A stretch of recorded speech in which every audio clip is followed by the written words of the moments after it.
رضی اللہ تعالی عنہ حضرت سیدنا امام اعظم ابو حنیفہ علیہ رحمہ، امام احمد بن حنبل علیہ رحمہ اور جمہور علماء کرام کا یہ نظریہ ہے۔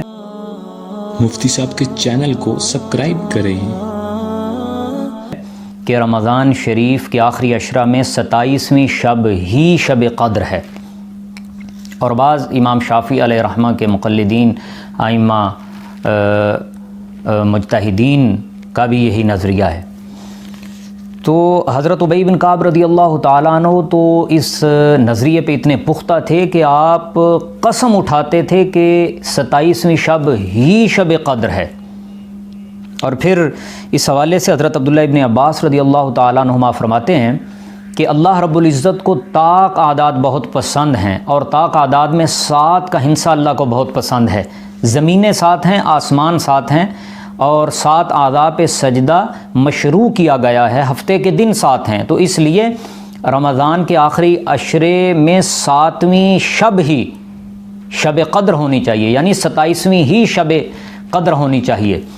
اور پھر امام ابن حجر عسقلانی اور امام رازی علیہ رحمہ نے حضرت سیدنا عبداللہ ابن عباس رضی اللہ تعالیٰ عنہما سے یہ بھی استدلال نقل کیا ہے۔ فرماتے ہیں کہ لیلۃ القدر کے حروف 9 ہیں، اور یہ لفظ قرآن مجید میں 3 بار آیا ہے، تو 9 سے 3 سے ملٹیپلائی کیا تو جواب 27 آیا۔ اس سے بھی یہ اشارہ ملتا ہے کہ 27ویں شب ہی شب قدر ہے۔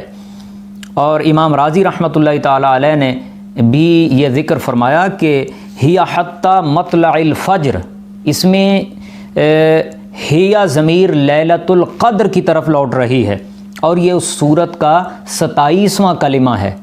یہ بھی اس طرف اشارہ ہے کہ 27ویں شب ہی شب قدر ہونی چاہیے۔ اور اس کے ساتھ ساتھ میں بخاری شریف کی ایک حدیث کی بات بھی کرتا چلوں۔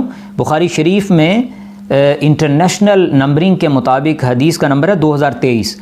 حضرت عبادہ بن الصامت رضی اللہ تعالیٰ عنہ بیان کرتے ہیں، اللہ کے پیارے محبوب صلی اللہ علیہ وسلم تشریف لائے، اور آپ نے دیکھا کہ 2 آدمی آپس میں لڑ پڑے، تو آپ نے فرمایا کہ میں تو تمہیں لیلۃ القدر کی تعیین کے بارے میں بتانے آیا تھا کہ کون سی رات لیلۃ القدر ہے۔